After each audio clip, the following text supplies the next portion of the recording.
Coming up on Newswire L.A., entertainment reporter Joy Paris takes us to the Greater Los Angeles Agency on Deafness benefit. This is Joy Paris with RichGirlNetwork.tv, and I'm here at the Greater Los Angeles Agency for Deafness fundraiser at the House of Blues. A fantastic evening. Wonderful sponsors: Ken Pavis, Eva Longoria, Marley Martlin, all to benefit the agency for deafness. Sponsors have been fantastic. We have a great show coming up.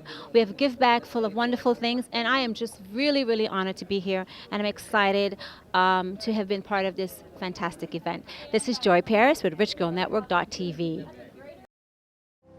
You are the apple of my eye.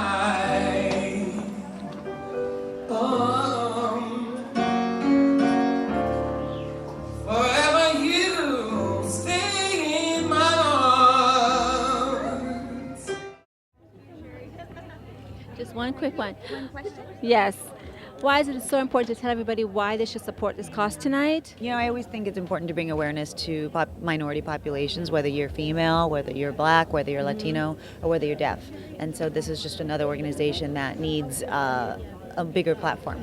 Yeah. Right. Well, thank you so much. That was brilliant. That's all we needed to hear from you. I appreciate you. Thank you so much.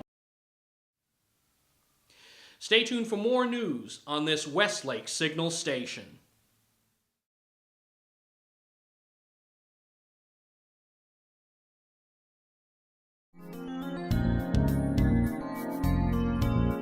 And now, a Newswire L.A. editorial.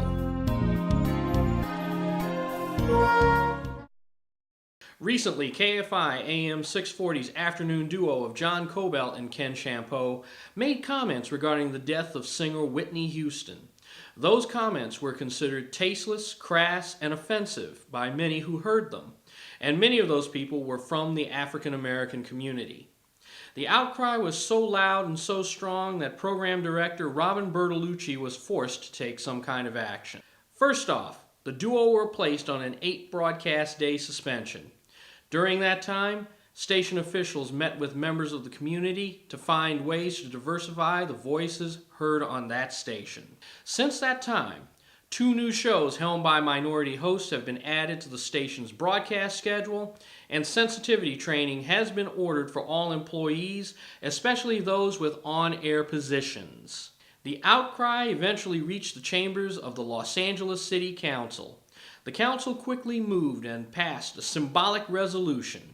That resolution states, and I quote, "This resolution urges the management of radio and television stations in Los Angeles to do everything in their power to ensure that their on-air hosts do not use and promote racist and sexist slurs over the public airwaves in the city of Los Angeles," unquote. We mentioned earlier that this resolution is largely symbolic, which means that the resolution carries no legal weight and cannot be enforced in any statutory manner. On-air hosts from KFI and other media outlets believe resolutions like this could usher in a climate where speech that is seen as offensive could be suppressed. And that's whether it's in the interest of the public or not.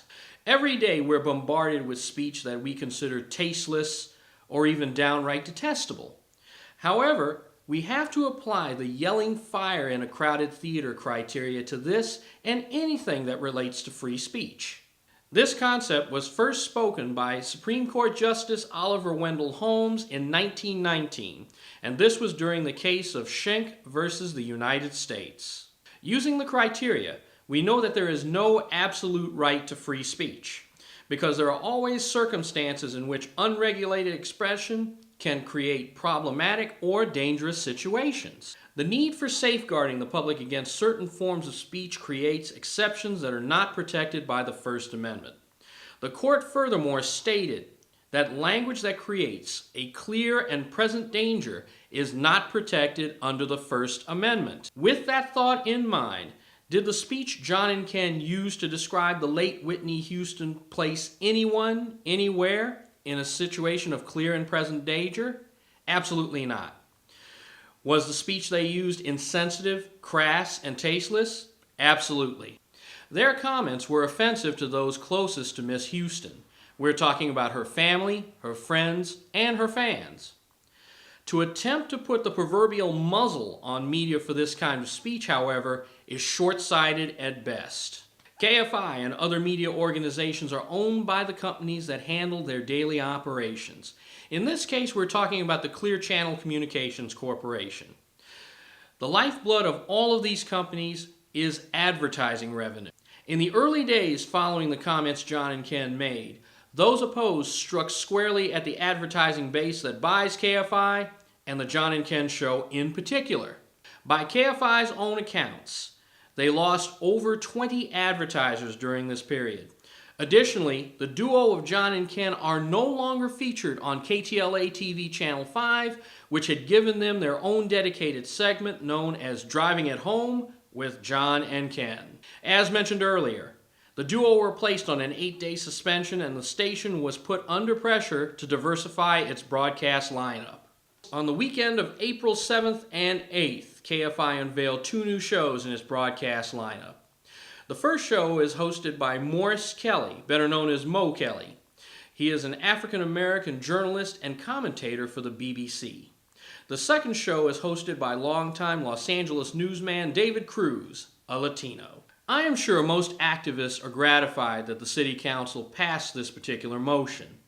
But we have to realize that that kind of thinking is short-sighted at best. Say we begin monitoring the content of media and we start eliminating speech that we consider offensive. Well, we have to remember that most speech, especially that in talk radio, will offend someone, somewhere, sometime. Talk radio insults political ideology, religious ideology, racial standing, and so on.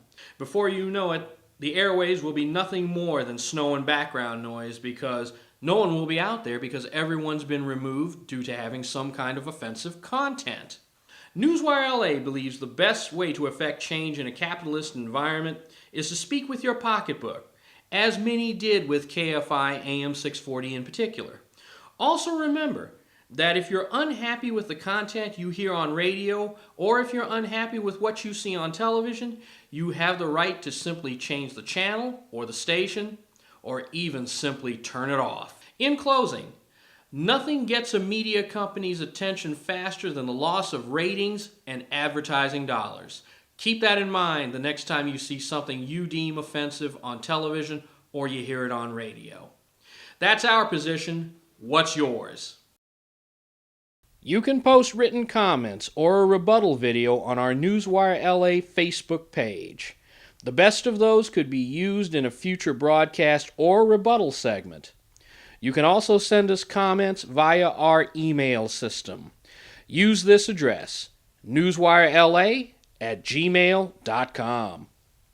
Comments and videos must adhere to general broadcast standards for content and language. Newswire L.A. reserves the right to remove content that does not adhere to these standards.